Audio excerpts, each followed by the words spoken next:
Hello everyone. ये मैंने एक वर्किंग मॉडल बनाया है रेक्टिफायर का और इसका वर्किंग आप जो है वीडियो की स्टार्टिंग में देख लिए होंगे। तो आइए समझते हैं कि रेक्टिफायर क्या होता है, ये सब जो चीज़ें हमने लगाई हैं इसका क्या काम होता है और रेक्टिफायर का कहाँ यूज़ होता है। तो गाइस सबसे पहले हम समझते हैं रेक्टिफायर होता क्या है। तो ये जो रेक्टिफायर है ये एसी करंट को डीसी करंट में कन्वर्ट करता है। तो जैसा कि हम जानते हैं कि जो एसी करंट होता है वो टाइम के साथ अपनी वैल्यू चेंज करता रहता है, लेकिन जो डीसी करंट होता है वो टाइम के साथ पूरा कांस्टेंट रहता है। तो जैसे कि हमारे जो भी इलेक्ट्रॉनिक डिवाइसेस हो गए, मोबाइल, टीवी वगैरह, वो सब एसी करंट के काम से नहीं बल्कि डीसी करंट के काम से चलता है। तो रेक्टिफायर का यूज़ बहुत ही आम जिंदगी में बहुत ही वाइड रेंज का है। तो रेक्टिफायर का यूज़ सबसे ज़्यादा हम देख सकते हैं मोबाइल के चार्जर में। मोबाइल जो हमारा चार्ज होता है वो डीसी करंट से होता है, लेकिन हम जानते हैं कि जो हमारे घर में सप्लाई आती है वो एसी करंट की होती है। तो जो ये बड़ा वाला ट्रांसफार्मर होता है ये हमारे मोबाइल के अडेप्टर में लगा होता है, और बाकी जो आप ये सर्किट देख रहे हैं ये हमारे मोबाइल के अंदर लगा होता है। तो जैसे ही हम ट्रांसफार्मर अडेप्टर को जब हम सप्लाई से कनेक्ट करते हैं घर की सप्लाई से, तो ये हमारा मोबाइल चार्ज करना स्टार्ट कर देता है।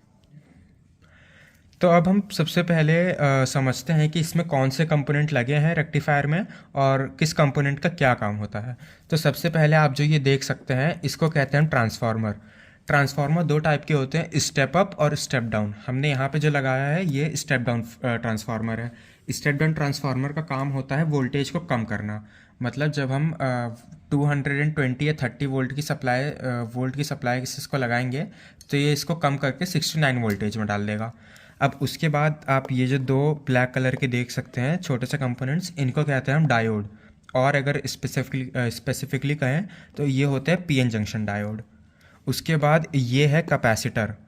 कैपेसिटर जो है एक एनर्जी स्टोर करने का काम आता है, लेकिन इस सर्किट में ये एक तरीके से फिल्टर का काम करता है जो कि एसी सर्किट को और डीसी सर्किट को बदल देता है, फिल्टर आउट कर देता है। उसके बाद ये है हमारा रेजिस्टेंस। रेजिस्टेंस जो है मेनली बस इसका इतना काम है कि जो हमारा करंट जा रहा है वो यहाँ पे थोड़ा कम हो जाए और जितना करंट की ज़रूरत एलईडी को है यानी हमारे आउटपुट का है केवल उतना ही जा पाए।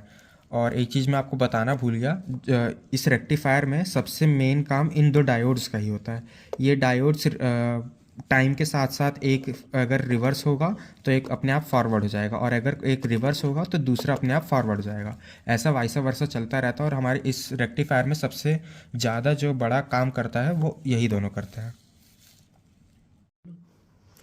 अब आप ये सब जो देख रहे हैं, ये जो मैंने पेंसिल से लाइन बनाई हुई है, ये सब होता है सर्किट डायग्राम। मतलब जो हम जो कनेक्शन करेंगे वो इन्हीं लाइंस के ज़रिए करेंगे। फॉर एग्जांपल जैसे आप देख सकते हैं ये वाली लाइन और ये वाली लाइन कॉमन इस पॉइंट पे मीट कर रही है, और ये वाली जो लाइन है ये फर्दर जाके कैपेसिटर और रेजिस्टर से लग रही है।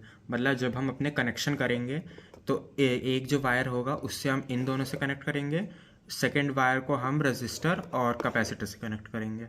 ऐसे ही आप पूरे अगर आप खुद बनाएं तो सेम इसी आप सर्किट डायग्राम की हेल्प से आप अपना बना सकते हैं।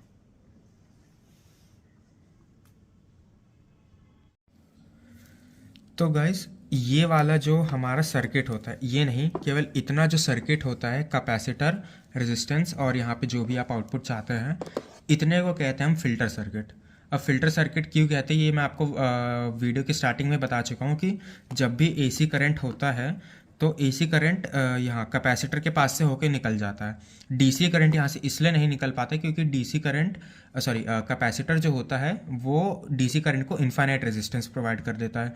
तो 99% जो एसी करंट होता है वो हमारा यहाँ से पास हो जाता है कैपेसिटर से, और डीसी करंट और जो हमारा 1% एसी करंट रह जाता है वो यहाँ से पास हो जाता है, और जो कि जो हमारा आउटपुट है वो पूरा रेक्टिफाई हो जाता है, यानी कि एसी जो करंट है वो पूरा डीसी करंट बन जाता है। तो गाइज इसकी वर्किंग समझने के लिए सबसे पहले हमको कुछ ग्राफ समझने होंगे। हमारे घर में जो एसी करंट आता है वो साइनोसाइडल वेव फंक्शन होता है। मतलब जो हमारे घर में वोल्टेज आता है वो जो वोल्टेज होता है वो ऐसे टाइम के साथ घटता बढ़ता रहता है, लेकिन जो डीसी करंट होता है वो टाइम के साथ कांस्टेंट रहता है। मतलब एक ग्राफ में जब आप उसको प्लॉट करेंगे तो वो एक सीधी लाइन आएगी। तो आइए समझते हैं कि ये रेक्टिफायर आपका इस ग्राफ को, साइनोसॉइडल ग्राफ को एक कांस्टेंट ग्राफ में कैसे बदलता है। तो सबसे पहले जब हम एसी सप्लाई करते हैं जो कि 230 वोल्ट का होता है, जो हमारे घर में आता है, तो जो ट्रांसफार्मर होता है वो उसको 6 वोल्ट में कन्वर्ट कर देता है, और 6 वोल्ट में कन्वर्ट करने के साथ साथ वो जो करंट डिलीवर करता है वो होता है 500 मिली एम्पेयर का। मिली एम्पेयर का मतलब होता है 10⁻³ अब उसके बाद जब एसी पॉजिटिव वाई एक्सिस पे होता है, यानी जैसे आप ग्राफ में दे सकते हैं पॉजिटिव वाई और पॉजिटिव एक्स एक्सिस में, तो ये वाला जो डायोड होता है, ये वाला डायोड, ये फॉरवर्ड बायस में होने के साथ जो करंट होता है वो आपका इस वाले डायोड से जाता है, और क्योंकि उस टाइम पे इस वाले डायोड से पॉजिटिव का नेगेटिव टर्मिनल जुड़ जाता है, तो ये रिवर्स बायस हो जाता है। तो ये वाला जो आपका डायोड होता है ये अपने आप इनफाइनाइट रेजिस्टेंस प्रोवाइड कर देता है और ये कट ऑफ हो जाता है। तो जो भी आपका करंट होता है वो इसमें से पास होता है। अब जब आप इस ग्राफ में देख सकते हैं, जब जो एसी करंट है वो नेगेटिव वाई एक्सिस में जाता है, यानी कि आप ये वाला जो पार्ट देख सकते हैं उल्टा यू, सॉरी सीधा यू, तो ये वाला जो डायोड होता है इसका पॉजिटिव इसके पॉजिटिव से कनेक्ट हो जाता है। तो इसके कारण ये जो डायोड होता है ये रिवर्स बायस में हो जाता है, जिसकी वजह से सेम वही इनफाइनाइट रेजिस्टेंस प्रोवाइड करता है, और ये वाला जो वो हमारा ब्रांच होता है ये कट हो जाता है, और इसके बाद जो भी करंट होता है वो हमारा इसमें से जाता है। अब उसके बाद आप ग्राफ में दे सकते हैं, पहले केस में जो हमारा ये वाला डायोड कर रहा था काम, ये वाला डायोड काम कर रहा था, वो इस वेव को आप देख सकते हैं, इस वेव को, साइन वेव को ऐसे हाफ वेव में ऐसे कन्वर्ट कर रहा था। अब आप ये जो लाइन देख रहे हैं जो एकदम ज़ीरो पे है, वो ये दिखा रही है कि हमारा जो दूसरा डायोड था वहाँ से इस वक्त कोई करंट पास नहीं हो रहा। अब जब फर्स्ट वाला डायोड हमारा जब रिवर्स बायस में हो जाता है और सेकंड डायोड हमारा फॉरवर्ड बायस में हो जाता है, तो ये वाला जो हमारा ज़ीरो पे ग्राफ आ रहा था ये सेम इसी की तरह ऐसे हो जाता है।